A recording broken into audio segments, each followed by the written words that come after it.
పద్మ విభూషణ్ పౌర పురస్కారాలను మొదటగా 1954లో ఏర్పాటు చేశారు.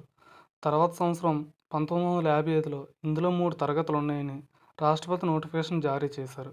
ఆ 3 తరగతులను ఈ క్రింది విధంగా పేర్కొన్నారు. మొదటిది పహేలా వర్గ్ అనగా పద్మ విభూషణ్, రెండవది దుస్రా వర్గ్ అనగా పద్మభూషణ్, మూడవది తిస్రా వర్గ్ అనగా పద్మశ్రీ.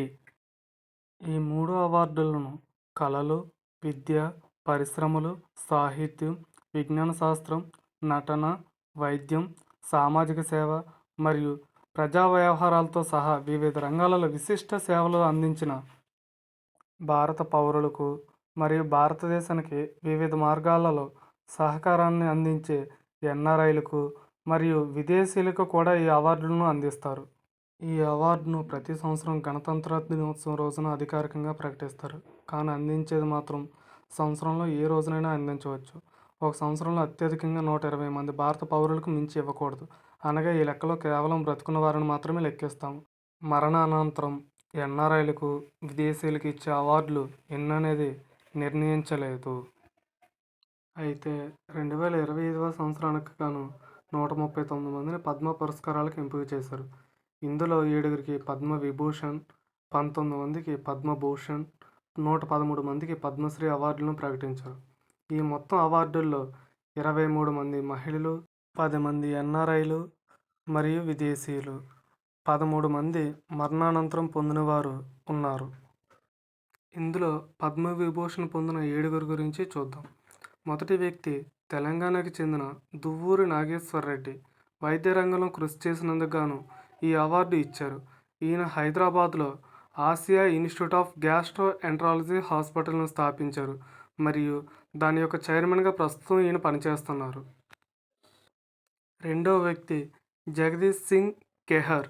చండీగఢ్ రాష్ట్రానికి చెందిన ఈయనకు సామాజిక సేవా విభాగంలో ఈ అవార్డు పొందారు. ఇతను భారతదేశం యొక్క అత్యున్నత న్యాయస్థానం అయిన సుప్రీంకోర్టు 44వ ప్రధాన న్యాయమూర్తిగా పనిచేశారు. మూడో వ్యక్తి కుముదిని రజనీకాంత్ లకియా. గుజరాత్ రాష్ట్రానికి చెందిన ఈమెకు కళారంగంలో ఈ అవార్డు లభించినది. ఈమె కథక్ డాన్సర్ మరియు కుటుంబ స్కూల్ ఆఫ్ డాన్స్ అండ్ మ్యూజిక్ను స్థాపించారు మరియు ప్రస్తుతం ఆమె దాని చైర్మన్గా కూడా పనిచేస్తున్నారు. నాలుగో వ్యక్తి లక్ష్మీనారాయణ సుబ్రహ్మణ్యం. ఇతను కర్ణాటక రాష్ట్రానికి చెందిన వ్యక్తి. కర్ణాటక సంగీత విద్వాంసుడు మరియు వయోలిన్ వాయిద్యుడు. ఈయనకు కళారంగంలో ఈ అవార్డు లభించినది. ఐదో వ్యక్తి ఎంటి వాసుదేవ్ నాయర్. ఈయన కేరళ రాష్ట్రానికి చెందినవారు. రచయిత మరియు జ్ఞాన్పీఠ అవార్డు గ్రహీత. ఈయన 2024లో మరణించారు. మరణానంతరం ఈయనకి ఈ అవార్డు లభించినది.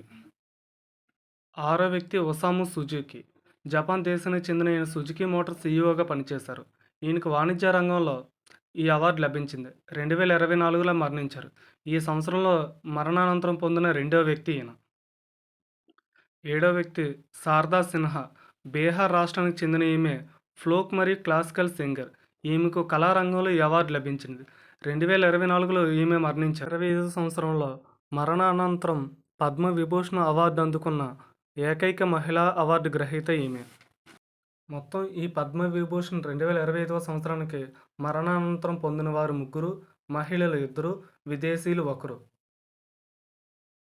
Thanks for watching.